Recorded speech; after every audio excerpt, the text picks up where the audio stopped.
Bien, aquí estamos en una cuenta falsa de Gmail para poder entrar a Classroom.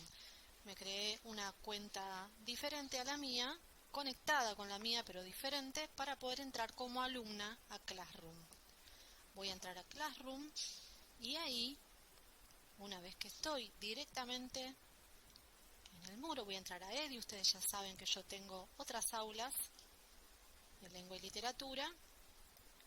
Y acá voy a buscar el archivo, la actividad 2. Voy a leer primero lo que me dice la profesora, fecha de entrega y cosas, detalles que me va contando. Abro la tarea. Como verán, no tienen el trabajo asignado como tenían la vez pasada aquí arriba, sino que lo tienen que ver desde acá. Lo abro, lo miro y una vez que chusmeé todo, la estructura de este trabajo tiene algunas preguntas en cuadros de colores, con distintos colores, que ustedes van a poder contestar de qué manera. Vamos a ir aquí y vamos a añadir o crear, como dijimos en el celular, documento de Google. Acá no hace falta bajarse nada porque Google está conectado con todas sus aplicaciones. La voy a abrir una vez que me subió la actividad a mi nombre. Y una vez que estoy aquí, puedo escribir, por ejemplo, cuadro naranja o anaranjado.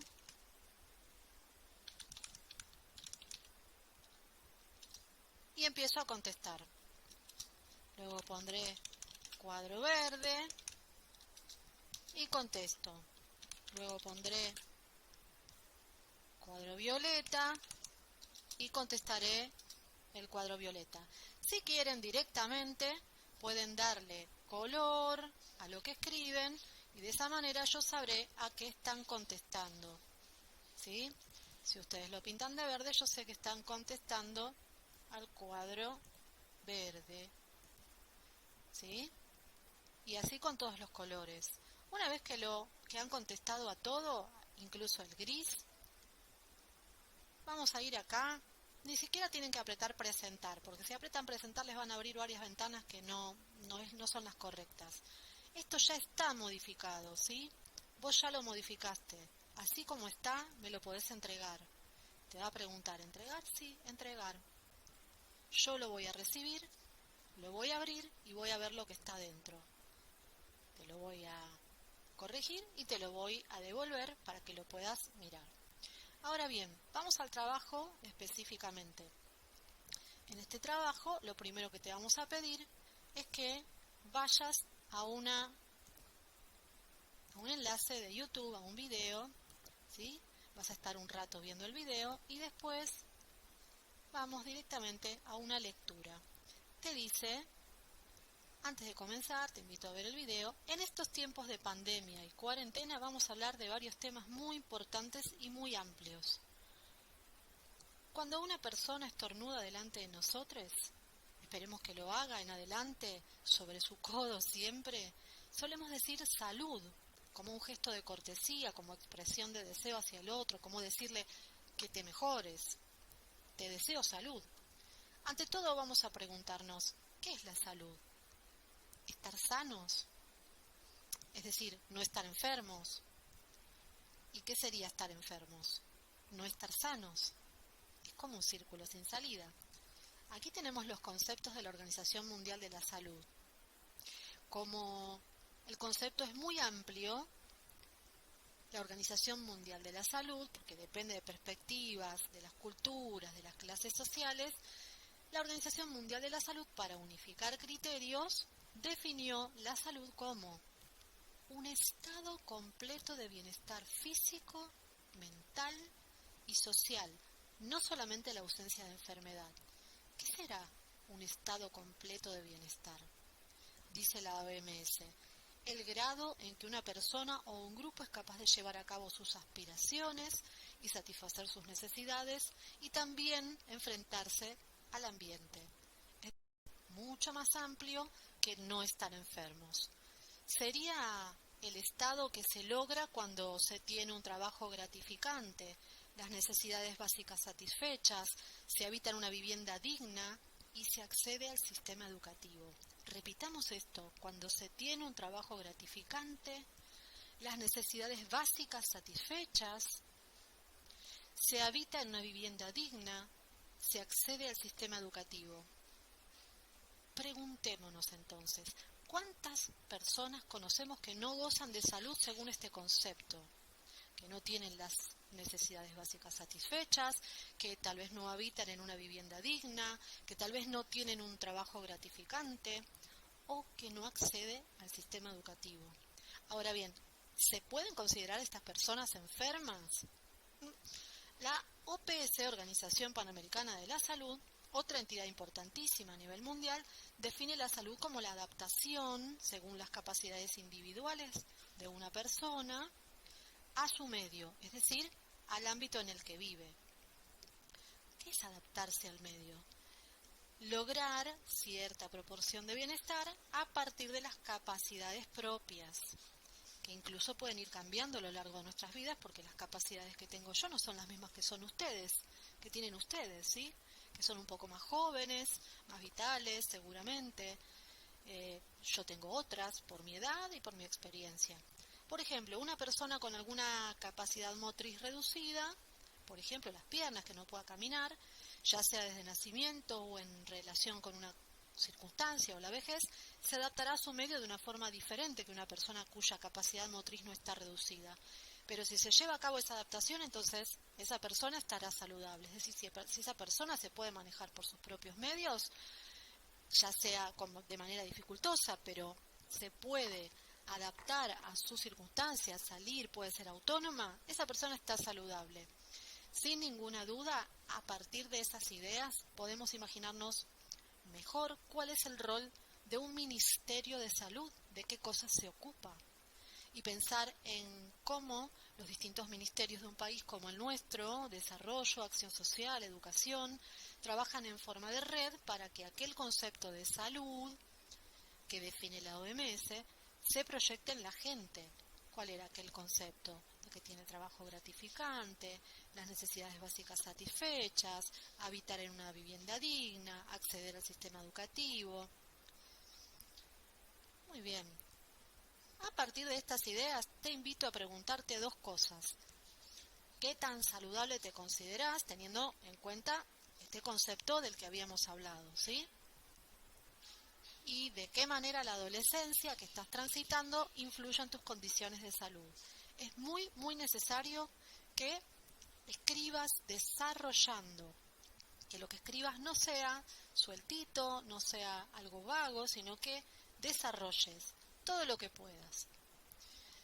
También a partir de estos conceptos podemos reflexionar acerca de la estrecha relación que existe entre salud y pobreza. Ojo acá, Muchos años se estudió esta relación, teniendo en cuenta la idea de pobreza como la falta de recursos necesarios para la satisfacción de las necesidades básicas, que era una de las partes, ¿no es cierto?, que había que cumplir para tener salud, para estar saludable. Una persona o una población pobre, cuando no tiene el ingreso necesario para acceder a los bienes o servicios que les permiten cubrir sus necesidades, ¿sí?, es pobre. Parece claro que las restricciones materiales se interponen en el alcance del bienestar, este bienestar para conseguir la salud. La falta de acceso a una vivienda digna, al agua potable, a una alimentación adecuada o a un sistema de cloacas hace más difícil que se logren las condiciones de vida saludables. Cuanto más se agudizan estas restricciones, más lejos se está de la salud. Las desigualdades sociales se reflejan claramente, por ejemplo, en los casos de desnutrición, que afecta la salud física y mental de las personas. Ahora, vamos a pensar en una ciencia especial relacionada con la medicina, la epidemiología. Está muy presente en estos días con el asunto del coronavirus. Los problemas de salud humana son complejos y son estudiados permanentemente. Ya Hipócrates, el padre de la medicina, que vivió, fíjense, 460 años antes de Cristo, hasta padre de la medicina, había propuesto que las enfermedades tenían relación con el ambiente. Y esto el tipo lo declaró hace 2400 años. En la actualidad existe una disciplina científica que estudia las causas, la distribución, las relaciones y el control de todo lo que tiene que ver con la salud y la enfermedad en la humanidad. La epidemiología. Entre otras cosas, la epidemiología observa los factores sociales y ambientales, como lo hacía Hipócrates. Por ejemplo, muchas veces el factor determinante para el deterioro de la salud de una población puede ser la contaminación de un río por parte de una industria o la fumigación con pesticidas sobre los sembradíos, Monsanto, lo que afecta a los alimentos de consumo humano. La epidemiología pretende estudiar, entender, prevenir y curar con medidas de control y saneamiento enfermedades que se dan en las poblaciones. A sus prácticas se las llama estudios epidemiológicos. Y te proponemos, buscar información acerca de algún caso de enfermedad de un grupo de gente producida por la contaminación del agua o de los alimentos y explícalo brevemente. Seguro que si lo buscas en internet lo vas a encontrar muy rápido. Averigua qué son las medidas de saneamiento que se controlan acá, miren, aparece acá arriba, ¿no? Medidas de control y saneamiento que la epidemiología aplica para luchar contra enfermedades que se dan en las poblaciones. ¿Qué son las medidas de saneamiento? Son varias, así que te vamos a pedir que nombres y expliques 2. Tal vez si podés nombrar varias, pero solo explicar 2, mejor.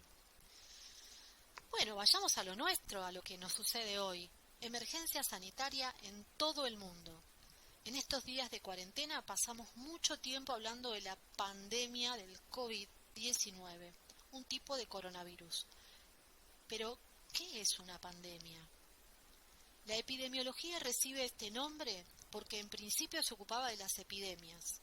La palabra epidemia viene del griego epi, que significa sobre, y demos, que significa pueblo. Hace referencia a la aparición súbita de una enfermedad que ataca a un gran número de personas que habitan en una zona determinada. Tenemos diferencias. Se habla de epidemia cuando una enfermedad supera el número habitual de casos esperados. No hay un número estipulado, depende también del tipo de enfermedad. El número de los casos esperados supera en una región determinada. En Argentina, por ejemplo, tuvimos y tenemos casos de epidemias, como por ejemplo, en 2009, 2016 y 2020, o sea, ahora la del dengue. En 1992 y hasta 1999, o sea, unos cuantos años, el cólera. Se hablaba mucho en esa época del cólera, era cuando yo era joven.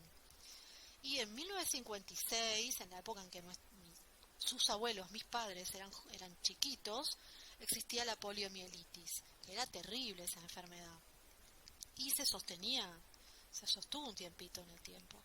En cambio, si una enfermedad persiste durante muchos, pero muchos años, en un lugar determinado, afectando a un número grande de personas, a números grandes de personas, ya no hablamos de epidemia, sino de endemia. En Argentina, por ejemplo, se consideran endemias el mal de Chagas y la fiebre hemorrágica, que son enfermedades que existen desde hace muchísimos años y atacan a una región de la población argentina, en el norte, y que hasta ahora no se ha podido erradicar. Cuando una enfermedad se extiende a través de varios países y continentes, supera el número de casos esperados, hablamos de una pandemia. Países y continentes. Es el caso del coronavirus. Hoy en 2020, como también sucedió en 2009 con la gripe A, que le decían la gripe porcina, N1H1. Ejemplos históricos de las pandemias son la peste bubónica, la viruela y más recientemente en la historia, años 80 y 90, el SIDA. ¿Por qué será tan importante que se realicen estudios epidemiológicos en las poblaciones? Podrías preguntártelo vos, tal vez no haría falta que lo investigues, pero si querés investigarlo también podés investigarlo. Para desarrollar, uno de los temas que también